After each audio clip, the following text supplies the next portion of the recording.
Welcome to Bike Life, a podcast from the Warmshowers Foundation. Here, we celebrate our global community of touring cyclists and hosts who make life on the road unforgettable. Through stories, insights, and shared experiences, we explore the connections that fuel every journey. Whether you're pedaling across countries or welcoming travelers into your home, you're part of a movement rooted in generosity and adventure. Discover more and join the community at Warmshowers.org. Now, let's hit the road together. Hey everyone, this is Jerry Kopak, the host of Bike Life, coming to you from the Rocky Mountains of Breckenridge, Colorado. Have you ever thought about cycle touring in Rwanda? If not, well, maybe you should, and today's guest is going to tell us why. After 30 years, Bruno Peelman quit his job to start a bicycle tour company there. He's going to share some of the hidden gems of this incredible country. Hey, Bruno, welcome to Bike Life. Hello, good afternoon. So where am I finding you today? Well, actually, I'm in Belgium. So I started a business like you just told, but I'm coordinating everything from Belgium right now. So sometimes I go to there, but for the moment, I'm in Belgium. Got it. Now, I have to tell you, I love learning about new places to cycle. And as you know, bicycle touring has really exploded in the past probably 4 or 5 years. Places like United States, South America, Europe, and even Southeast Asia have all been really popular destinations. Why haven't I heard about Rwanda?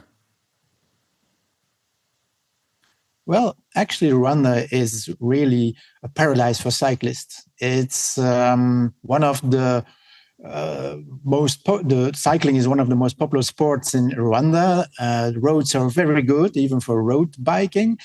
And also gravel biking is great. It's called the land of the thousand hills. So it always go up and down, but you see a lot of cycling tours, a lot of people cycling, locals, but also many tourists coming to cycle because it's a safe country, actually, a very beautiful country. Now, curious, how did you find your way to Rwanda? Well, I have a history with the country because 30 years ago, or even more, I was a relief coordinator for the Red Cross, the International Red Cross. So before the genocide of 1994, you've heard about that, of course, I was in Rwanda helping refugees coming from Burundi. It has nothing to do with the genocide after that took place afterwards. But I was there for the Red Cross and I worked there for a few months. Then I got back just before the genocide. And then I started a family, had children, and had a regular life in Belgium, in Brussels. But then recently, my daughter, who is studying at university, she went to Rwanda for her thesis and she did some field work as a bioengineer. And I decided to visit her. And then together, because she likes cycling as well, we decided to do a very nice tour. And that's called the Congo Nile Trail. So that's why I got back in Rwanda. Interesting. I definitely want to talk about the Congo Nile Trail in a minute. But when people think about Africa, they think about the wildlife, of course. Now, I had the opportunity several years ago to cycle through places like Zimbabwe, Madagascar, and Botswana. And part of the excitement for me was just seeing the wildlife. And one time I actually had the opportunity to talk to a local woman in Botswana, and she made this comment stating that there are too many elephants in Botswana, which I thought was kind of interesting because I had just gotten there. But turns out she's right. There are indeed a lot of elephants in Botswana. What kind of animals are common in Rwanda? Well, if you go cycling, you will not see too much of the wildlife just cycling around the road. Maybe certain parts where you have the part of the rainforest, which is the last day of the Congo Nile Trail I did. You can see monkeys. Of course, you can go and visit gorillas in the north of the country, but that's, first of all, it's very expensive. And secondly, you don't do that by bike. You have to sign in and go with a guide and you go trekking and walking to see those gorillas. And then you have safari tours in the Akagera Park, which is in another part of the country. but also there it's not common to cycle in those parks. You mostly go by 4x4. So wildlife, because it's the population is very big in Rwanda, so you see people everywhere. So you won't see too much of the remote wildlife on the roads. There's one part at the end of the Congo Nile Trail, you can see monkeys. Got it. Okay. I'm glad that you shared that it's not okay to cycle through the national parks where the wildlife is, because I thought that that would not be a big thing. It's like, hey, there's a national park and the national parks in the United States, you can cycle through. Turns out it doesn't work like that in places like Botswana, and it sounds like in Rwanda either. It sounds like maybe too dangerous, right? Yeah, of course. You have lions, you have Yeah. leopards, and I think rhinoceros, and all those animals who can be dangerous. So it's better to do that by car, definitely. Fair enough. Good locals tip there. Thank you. Curious. You said you quit your job after, I don't know, 30 years. What were you doing? Well, I was a communication expert. I was working in an insurance company, so I did that for many years, internal, external communication. I organized events. I set up intranets. I was doing all kind of stuff for our employees, and also press relations. And yeah, events was a big part. And at a certain point, I had enough of my job, and then a lot of things were changing. We had a takeover, a lot of consultants coming in, a lot of corporate fluffy language coming in. And then I did that trail with my daughter, and I said, hey, maybe I should change my life and try to combine two of my passions. One is cycling, the other one is organizing events. And actually, when you organize in a country like Rwanda, it's like a big event. So I combined those two and decided to quit my job and started my own company. And now I offer the Congo Nile Trail as a package for people who want to travel by bike on an adventurous way.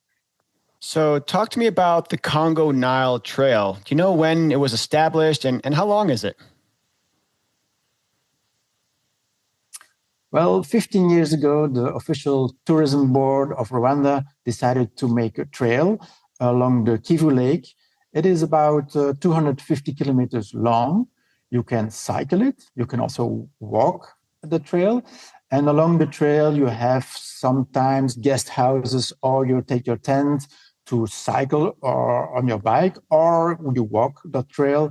And then most of the time, it's best to do it with a guide, because signing is the signposts are not very well, and so they try to promote tourism in that region of the country, because a lot of people go to Rwanda to see the gorillas, because it's one of the unique experiences.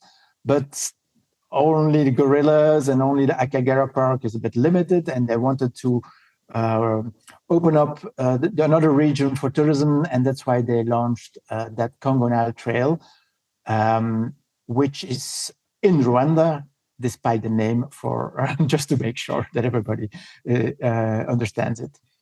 Got it.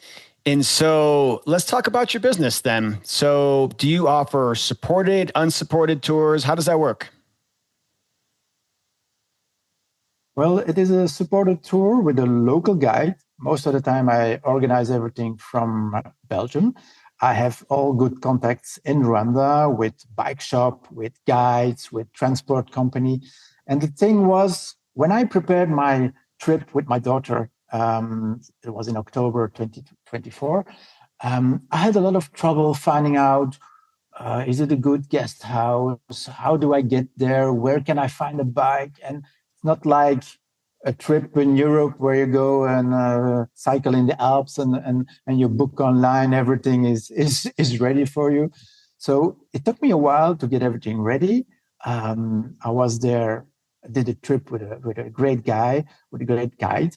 And then afterwards, I saw the potential. I said, if I could offer this as a package for people who don't have the time to figure out all the details themselves, who are willing to do an adventure, because it's not just cycling. I mean, it's more like an adventure. You don't it's all off-road, and sometimes you have to cross a river, and then the bridge in the rainy season might be gone. So, and then you have locals that help you to cross the bridge. So it's really an adventure more than just cycling doing kilometers. So the country is very crowded. So everywhere you see people. When you pass by a school, the children come out and they cheer you on like you're riding the final of the world championship. And after those 5 days, I said, yeah, this is something. When I see people around me, all those cycling clubs or small groups of friends or even families that want to travel, organize a very original travel, then I can maybe offer something for them. I love that. So, what about the roads? You said there's some good paved roads, there's some dirt roads. What kind of roads does your tour follow? Yes, my road starts in Gisenyi. It's along the Kivu Lake, the north of the Kivu Lake, and then there is the bike shop. That's my partner in this. When you would do this trip, I will arrange everything for logistics. So there will be somebody at the airport with a name board and with your name on, Jerry. Okay, they bring you to the Gisenyi, the starting point. You stay in a nice hotel, and next day the guide will be there with the bikes that you choose via my website. So if you want the e mountain bike or a regular mountain bike, you choose the size. Everything is online. And then you start cycling with the guide. And then I take care of your luggage. You can real bikepackers, and probably a lot of listeners from this podcast would travel by their own and take their luggage on their bike. But this I offer to transport the luggage from hotel to hotel, because if you are with a group and some of them are not used to travel by bike, it's easier. But if you want to take your luggage on the bike, it's possible as well. And then the guide will show you the day by day the beautiful spots of the trail. It's off-road. It's not so suitable for gravel bikes. Best is really mountain bike. It goes up and down. You have to be in good physical condition, but it's so rewarding when you come on the top of a hill and then you have a nice view on the Kivu Lake, and then you have to make the descent, which can be a little bit technical. And then again, you start again, going up, sometimes very steep. There are some spots where I have to get off the bike, so it's not going very fast. You will sit on a bike for 5 or 6 hours, but you won't do too many kilometers. So about around 50, 55 a day. That's a bit the maximum. And then you will arrive in a nice hotel along the lake. You jump into the lake, you do a little swim, and then you have a nice dinner with a nice view and a sunset in your lodge or hotel or guest house. So I have to say, I've been watching your facial expressions as you've been telling me this story, and you clearly have a lot of passion for this country, for this route, and for this adventure. And I love seeing that kind of excitement and passion. How many days is your trip? Is your tour? The Congo Nile Trail, traditionally you do it in 5 days. But I know that not everybody wants to do the 5 days. So in my concept, you can choose 2, 3, 4, or 5 days.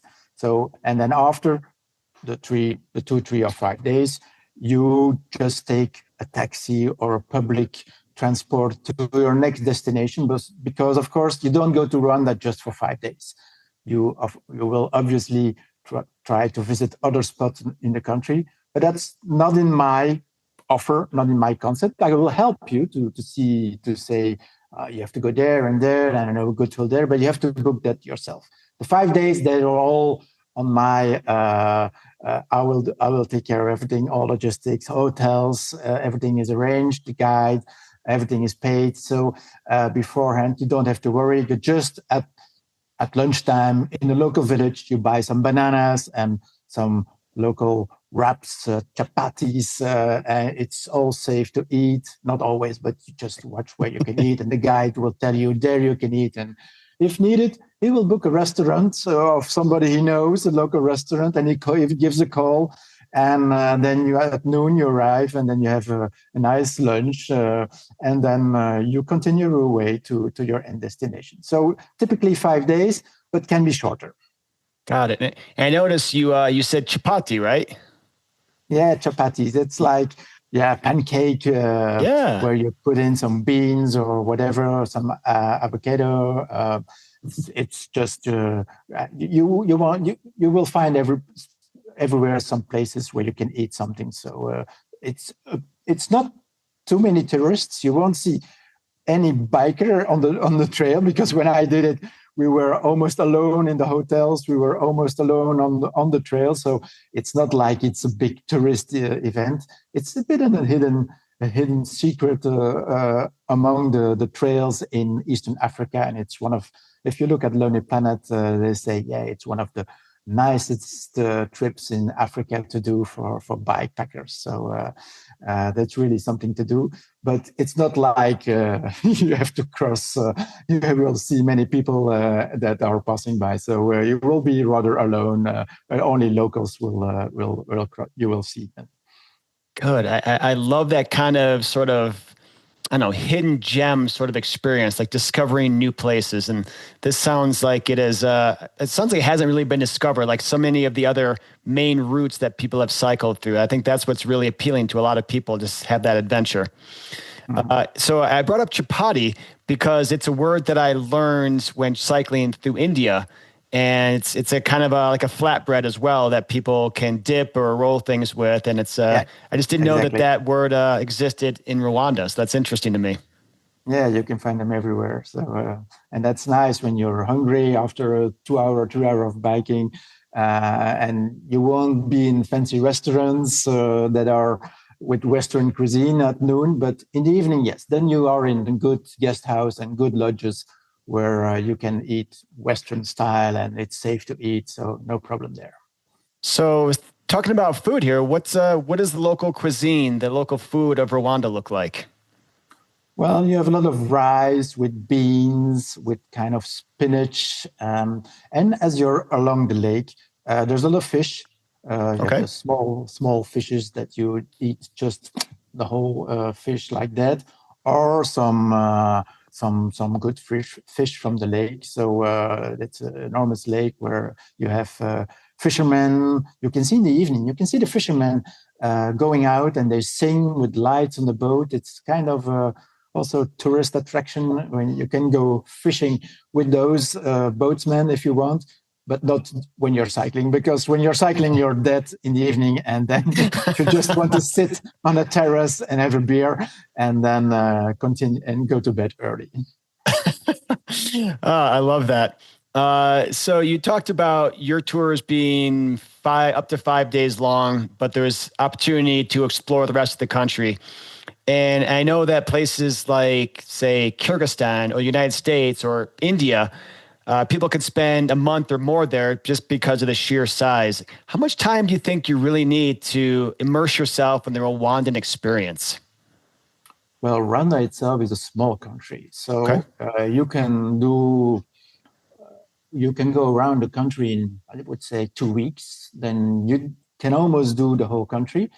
Of course, depends if you want to visit really nice things, you need some more time. If you want to see a coffee plantation, tea plantation, you want to see the chimpanzees in the Nyungwe forest, if you want to go out for a walk on the volcanoes or see the gorillas, then of course you will need some more time. But let's say if you really want to do the round of the country, you can do it in 2 weeks. And you have, if you take a gravel bike, you can do a lot of roads as well. So road cycling. So then you will do more kilometers than the Congo Nile Trail, because Congo Nile Trail is really off-road and it's really, let's say, more difficult than the rest of the country. So I would say 2 weeks would be okay.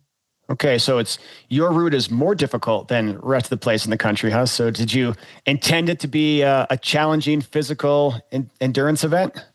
Well, it is because it's off road, and that makes it so great. You don't see a car for 5 days almost, Wow. and then that makes it so original.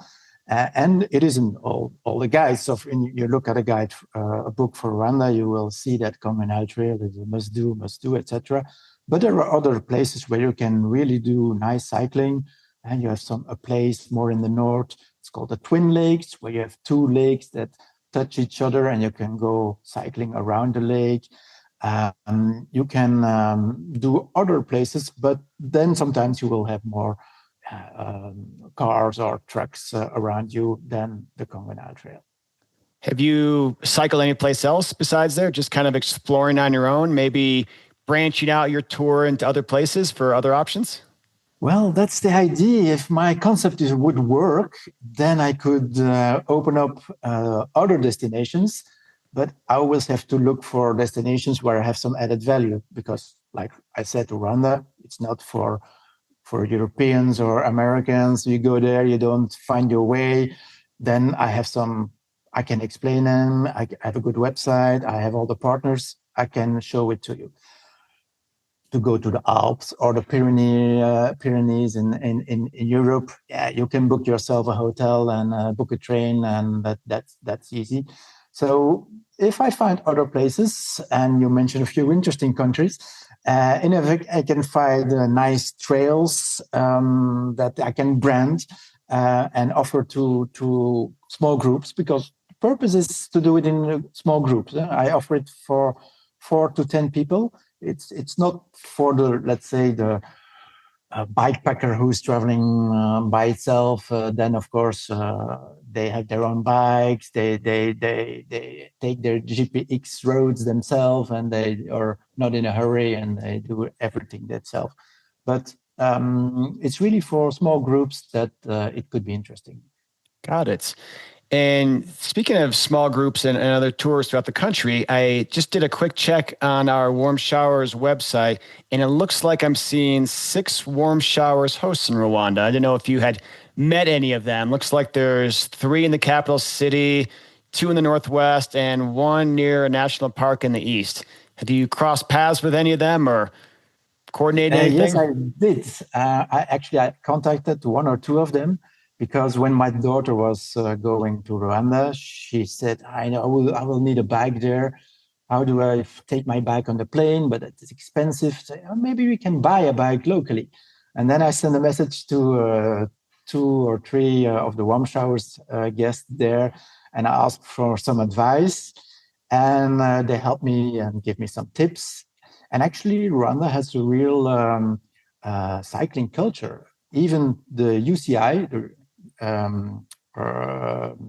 the Federation of Cyclists, the World Federation, has a center in the north of Rwanda.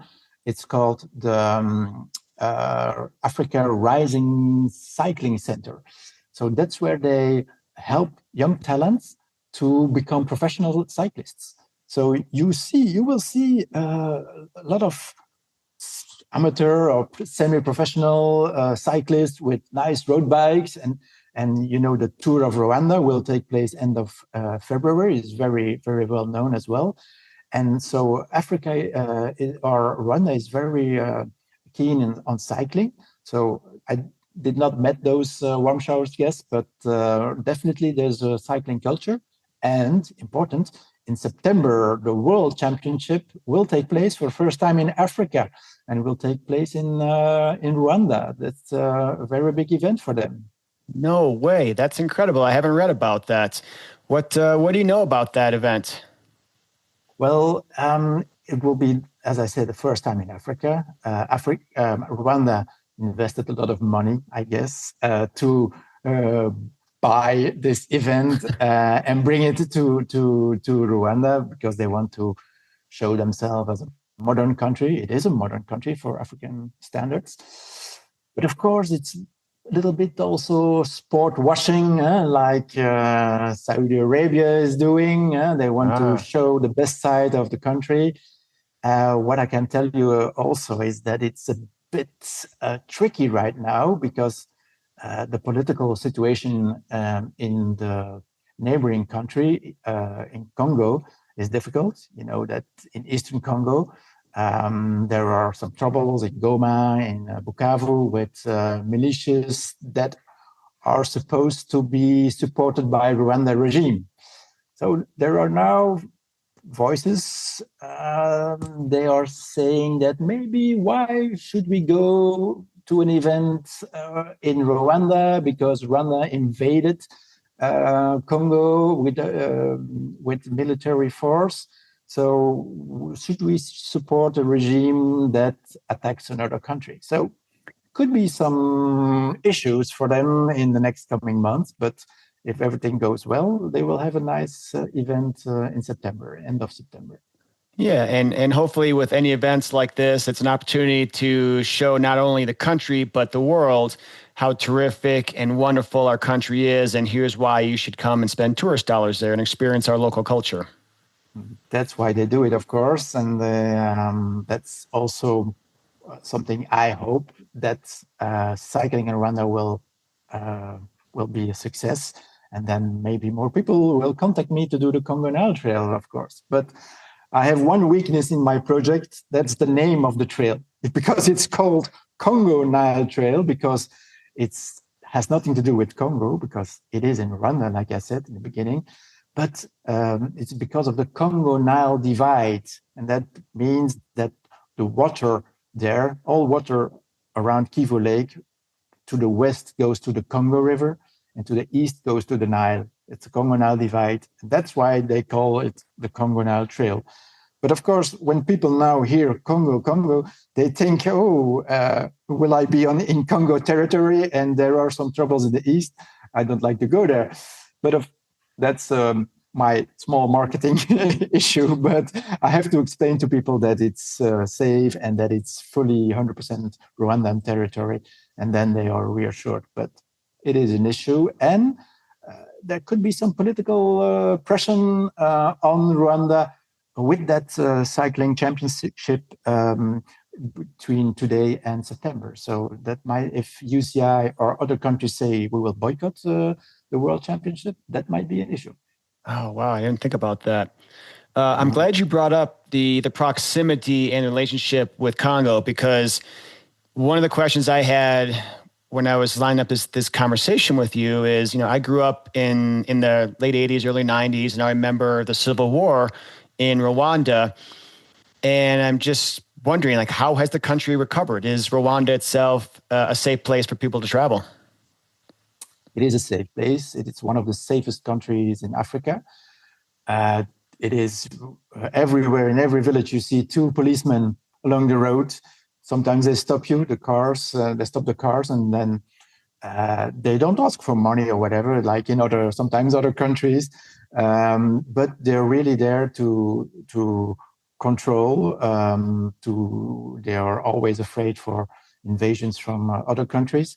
But they have a very strong army. They have a very strong leader, which is a bit of a, let's say, small dictator, but it is not a dictator that wants to enrich himself. He's doing good things for his country. Tourism has been developed. The roads are good. The mobile network is very nice. It's very good.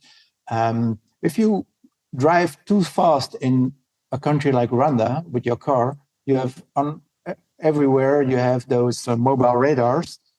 And if you drive too fast, you receive an SMS with the amount you have to pay 100 meters when you pass the mobile radar. So, I mean, it is a safe and a modern country. So it's good. It's a safe place to travel. That I can tell you. Of course, there are things to say about the political leadership and about what they are doing in the east of Congo. But for tourism, there is no problem. Okay, well, that's good and reassuring. And it's funny that you mentioned the technology and the SMS and the actual mobile services there.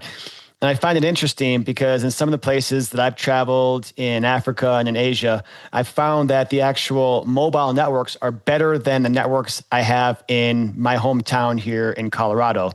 And I think it's because there are countries like, say, the United States, we had typical telephone lines where we'd have telephones to our houses. And in countries like, say, Rwanda, they probably skipped that whole technology there and they went straight to putting up mobile towers. And so with that, they actually have better connections and better reception in places.